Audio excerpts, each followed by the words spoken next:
A continuación sigo yo misma. Voy a hacer un pequeño resumen del ensayo interlaboratorios que hicimos, como ha comentado Julie.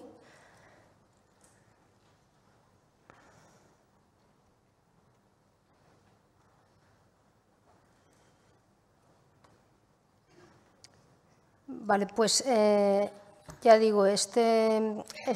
ensayo interlaboratorio se hizo, pues eso, teniendo en cuenta que tanto el diagnóstico de las enfermedades como la detección de los organismos que las causan y su identificación están en la base del conocimiento de las enfermedades y, por lo tanto, en la base de la aplicación de medidas fitosanitarias.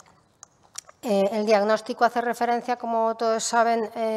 a la naturaleza de una enfermedad, por lo tanto tiene más que ver con los síntomas que le pasa a una planta, que cómo diagnosticar la enfermedad que tiene una planta que presenta una serie de sintomatología, mientras que la detección hace más referencia a la determinación de la presencia del organismo y, por tanto, tiene que ver más con los individuos asintomáticos. En cualquier caso, lo que se intenta es obtener información complementaria procedente de diversas técnicas con distintos criterios, de manera que tengamos una visión lo más completa posible y siempre teniendo como objetivo que esas técnicas sean lo más específicas posibles, es decir, que seamos capaces de detectar como positivos lo que realmente son positivos y que tengan una alta sensibilidad, que seamos capaces de detectar la menor cantidad posible del organismo diana. En este contexto se sitúan los protocolos de la EPPO. Tienen como objetivo precisamente utilizar diferentes técnicas basadas en distintos criterios, técnicas fenotípicas, moleculares, serológicas, para tener una visión, como digo, lo más completa posible. Y ahí surge, bueno, y teniendo siempre en cuenta dos cuestiones importantes. Una, la limitación de las técnicas son limitadas y eso a veces no siempre nos queda claro, sobre todo muchas veces a los gestores del programa.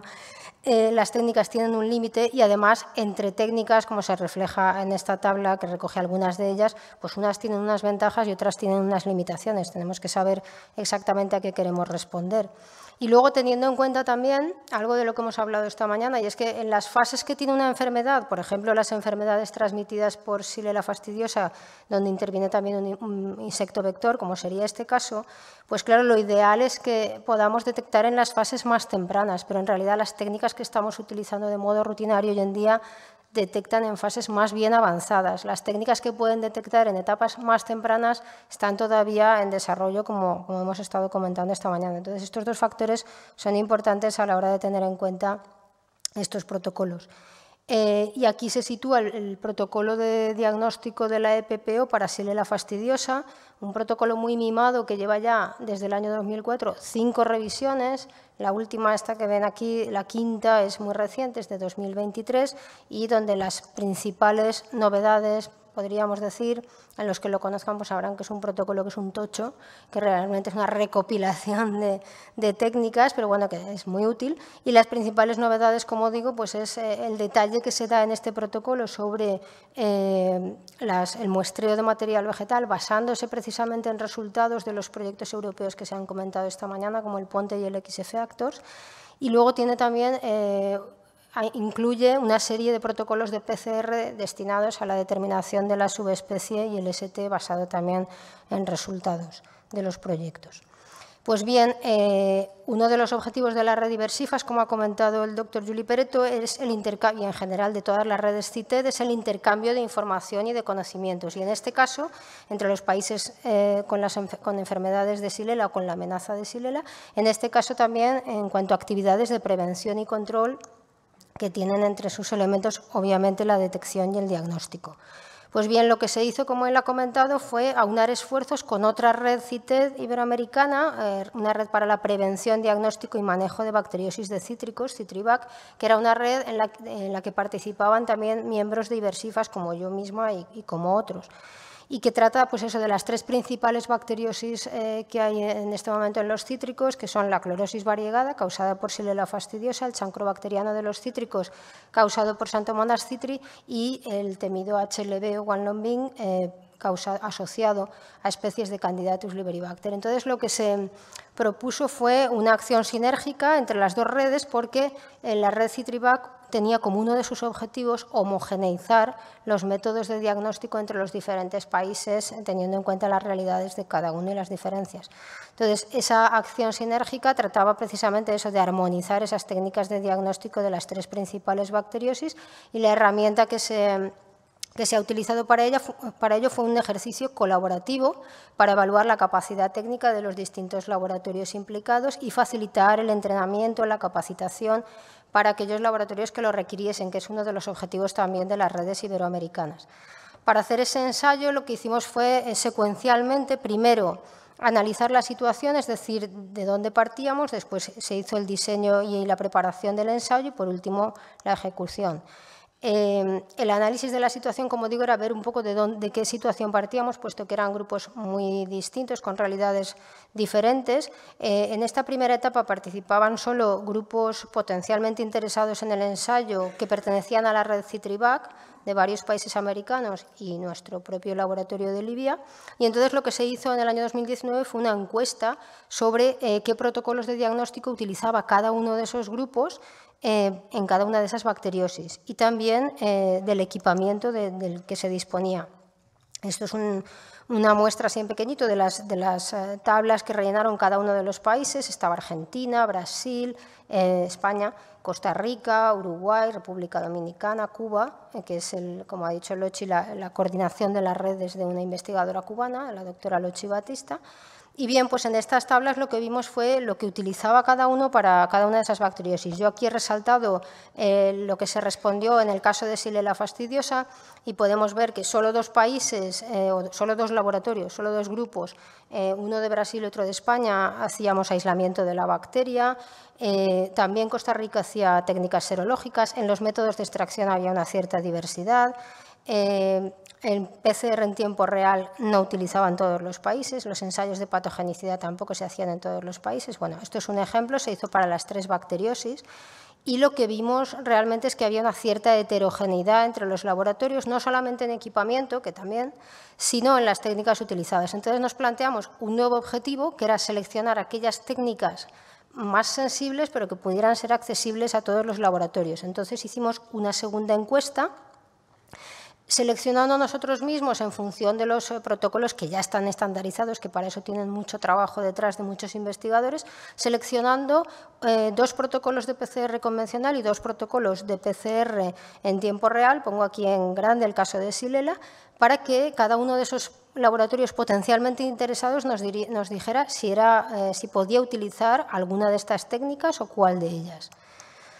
Esto es la respuesta que obtuvimos para cada uno de los patosistemas. Vemos que en el caso de Xanthomonas citri no había claramente una técnica utilizada por todos los grupos, pero en los otros casos sí, tanto en el CVC como en el HLV. En el caso de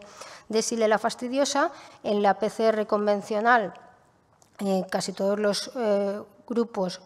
eran capaces de utilizar la PCR de Min-Shabazz, o la habían utilizado en algún momento, y en el caso de la PCR en tiempo real, la PCR de Harper. Bien, pues en función de esas respuestas nosotros seleccionamos un protocolo de PCR convencional y un protocolo de PCR en tiempo real por cada patosistema, Min-Shabazz y Harper en el caso de Xylella fastidiosa, para que los laboratorios que quisieran participar pudieran utilizar alguna de esas técnicas.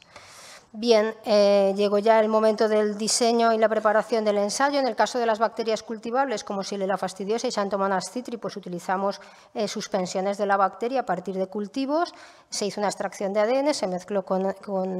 ADN de cítricos sanos y bueno, se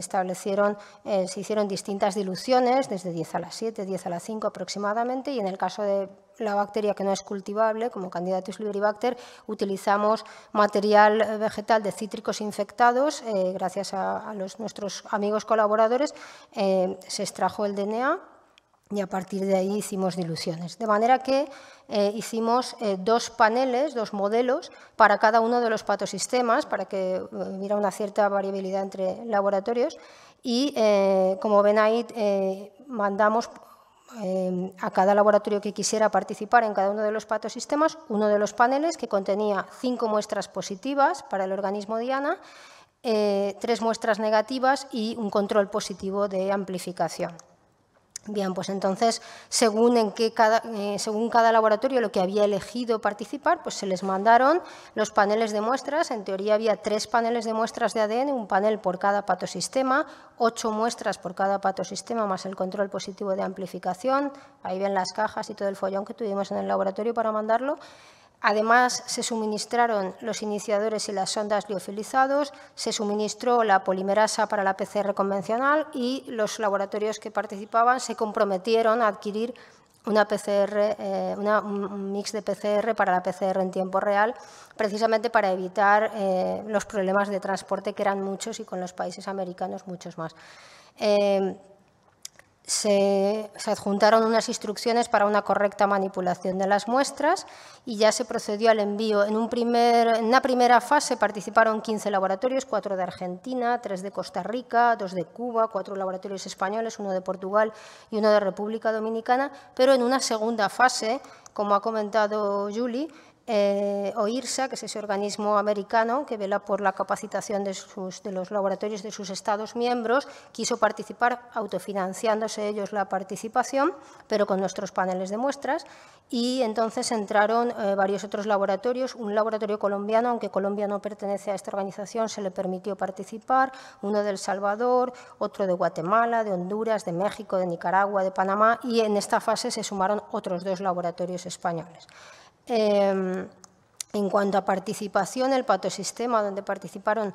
mayoritariamente los laboratorios fue el de HLB, que da un poco la idea de la amenaza que supone para los países donde está presente. En segundo lugar, Xylella fastidiosa, en el de Xylella fastidiosa, y en menos cantidad participaron, pero también con un porcentaje alto, en el de Xanthomonas citri. Y en cuanto a las técnicas, pues mayoritariamente todos los laboratorios decidieron hacer las 2 técnicas de PCR, convencional y tiempo real, y solo algunos hicieron solo la PCR convencional, dependiendo de la disponibilidad de equipos, y solo algunos la PCR en tiempo real. Los resultados se analizaron siguiendo las normas de las directrices de la EPPO para este tipo de ensayos, pues considerando las concordancias entre los valores dados por el laboratorio participante y el valor que le habíamos asignado a la muestra, verdaderos positivos, verdaderos negativos, falsos positivos, falsos negativos, y con ello pues se calculan esos parámetros de precisión, sensibilidad según la concordancia de positivos, especificidad según la de negativos, repetibilidad, donde la precisión es el factor más importante para valorar la competencia de los laboratorios. Los que presentaban un 100% se consideraron muy competentes, entre el 90 y el 99 competentes, y por debajo del 90% no competentes. Los laboratorios enviaron sus resultados en el formulario que ven aquí, pues los que habían participado en convencional y tiempo real, etcétera, según su participación. Y aquí vemos los resultados que, como vemos, todos los laboratorios que participaron en aquellas técnicas seleccionadas, lo que está en gris son técnicas en las que no participaron, algunos laboratorios en algunos patosistemas, ya he comentado, no participaron, pero bueno, pues la buena noticia, digamos, es que solo obtuvimos 2 laboratorios no competentes en uno de los patosistemas, en la PCR convencional, en el caso de Xanthomonas citri. En el caso de Xylella fastidiosa, estos resultados, no lo he dicho, son solo de la primera tanda de los laboratorios, los 15 primeros, porque los de OIRSA tenían más tiempo para entregar los resultados y eso está todavía en proceso, pero resultaron muy competentes. Y ya digo, solo hubo un problema de especificidad, probablemente de contaminación, por lo cual se mandaron una serie de recomendaciones para buenas prácticas en el laboratorio. Y como conclusión de estos ensayos, pues bueno, en general el equipamiento de los laboratorios incluye tanto termocicladores de PCR convencional como termocicladores de PCR en tiempo real, ya que la mayoría seleccionaron los 2 protocolos, pero sí que es importante decir que en algunos lugares pues o no había termociclador de tiempo real o estaba en la caja porque no sabían utilizarlo, ¿no? Entonces, este tipo de redes sirven para esas cosas. Nosotros ofrecimos asesoramiento e incluso también estuvo gente en nuestro laboratorio para aprender a poner en funcionamiento un termociclador. Y eso por sí mismo pues ya es un logro de la red. ¿Y por qué? Pues porque nosotros pensamos que es conveniente utilizar la PCR en tiempo real como método rutinario para aumentar la sensibilidad de la detección. Todos los laboratorios participantes mostraron un nivel máximo de competencia en el análisis de las muestras infectadas por Xylella fastidiosa y las infectadas por HLV. En el caso de Xanthomonas citri hubo en 2 sitios un problema de especificidad, o sea que en realidad el porcentaje de contaminaciones fue muy bajo y se habló con esos laboratorios de una manera directa, porque es fundamental tener buenas prácticas de trabajo para evitar los falsos positivos. Y este ensayo, además de demostrar la competencia de los diferentes laboratorios en las técnicas seleccionadas, ha permitido estrechar lazos de colaboración, un poco en la línea de lo que comentaba Julie, tanto para el intercambio de estudiantes como para el intercambio de materiales, ¿no? Que para nosotros que no tenemos esas enfermedades pues es tan valioso. Y finalmente dar las gracias a todo mi equipo, en especial a Inma Navarro, porque se hizo cargo específicamente de este ensayo de laboratorio, y a todos ustedes por su atención.